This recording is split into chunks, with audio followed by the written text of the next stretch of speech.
welcome back to Sense and Sensitivity. I wanted to hop on for a quick video today all about reading ingredients when you're considering purchasing a skincare product. I think everybody as consumers, we need to know how to read ingredient labels for the foods and drinks we consume, and also for the skincare and just general hygiene care products we're using. But for people with sensitive and rosacea skin, it's of utmost importance because there are so many things that we need to avoid, and everybody has their own individual triggers. So we basically have to become encyclopedia lists of ingredients and also be really aware of the types of ingredients that go into products and be good at reading ingredient lists. So I'm going to give you a few simple tips. I think the idea of reading an ingredient list seems simple and straightforward, but it isn't always that way. And so I hope the things that I've learned along my journey can help you.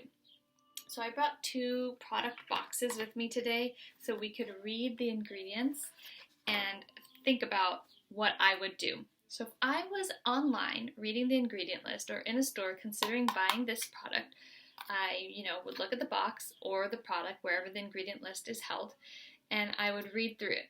Okay, so this is water, argan oil, glycerin, shea butter, behenyl alcohol. So that's the first ingredient where I'd go, wait a minute, what is that? I don't know what that is. So if I was in a store, I would just take out my phone and Google it. And if I'm shopping online, again, I'll just open a new tab and Google that ingredient. I've learned that behenyl alcohol is just a moisturizing ingredient and it's not something that irritates me. So, okay, that's fine.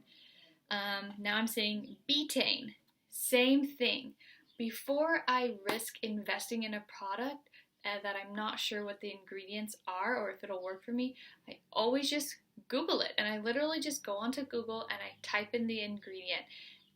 And if nothing comes up, I might type it in again and write skincare ingredient next to it. So for example, I might write betaine skincare ingredient. EWG, which is the Environmental Working Group, often has descriptions of ingredients and what they're used for, as well as like toxicology reports or the level of irritation that different dermatological studies have found. So that's a good website to kind of just get a basic gist of what the ingredient functions as in a skincare product, why they use it, if it's a stabilizing, binding, emollient ingredient, conditioning ingredient, etc., etc. So that's what I would do, going through every single ingredient on the list until I felt comfortable knowing what was in that product and if any of the things were red flags or not. With that being said, it is nice to try and approach products that have short and simple ingredient lists. It's not always the case, and it's not always the case that a long ingredient list will irritate you. For example, this, which is my new Kahina lotion, probably has 25 or 30 ingredients in it. It doesn't irritate my skin at all. In fact, I find it to be wonderful. So, again, it's not as straightforward as short ingredient list good, long ingredient list bad. And for example, most CeraVe products irritate my facial skin, and they have pretty short ingredient lists. So you've got to read all the ingredients, do your Googling work, and always ask for samples or purchase samples online if possible, especially if you're looking at investing in a more expensive product. So quickly, I want to just talk about ingredients to avoid, just the basics of it. In general, people with rosacea want to avoid fragrance, whether that's natural or synthetic, and that includes essential oils. Now that's something you'll usually find at the bottom of an ingredient list. So, you'll see water, different oils or hydrating ingredients, and usually towards the bottom of the list is where you'll find fragrance, parfum, or essential oils. So you need to be careful too, because essential oils might have their scientific names, like Lang Lang oil is Cananga odorata, and so you're going to be like, what, is that just a moisturizing oil?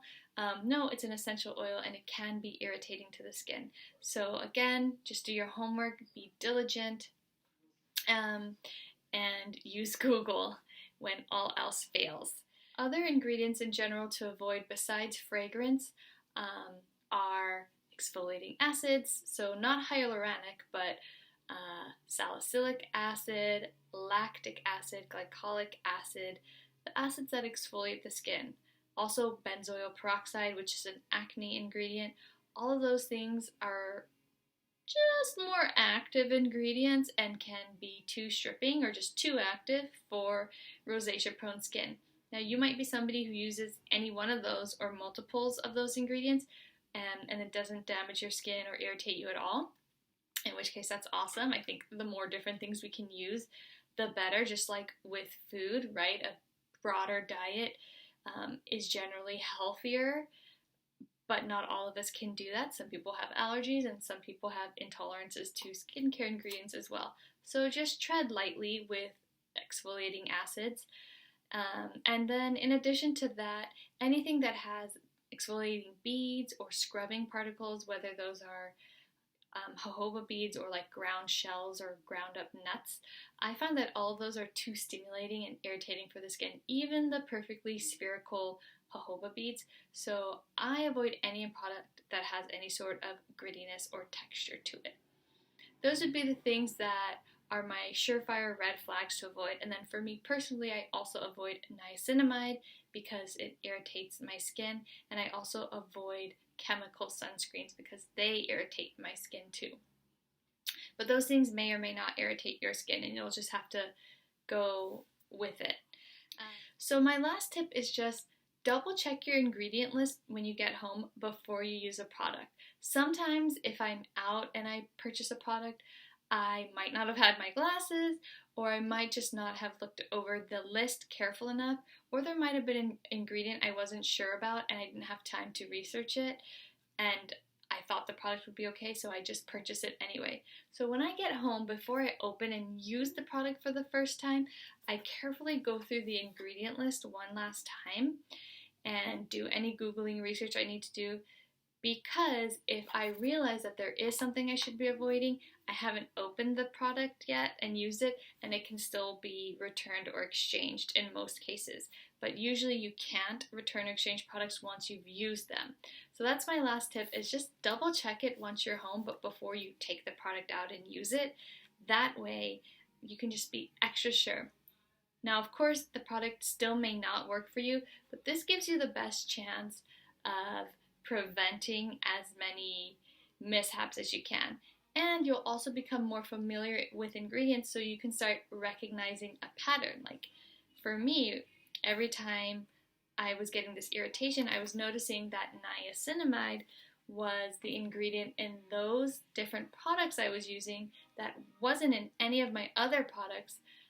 And so that helped lead me to figure out that niacinamide is an irritant for me.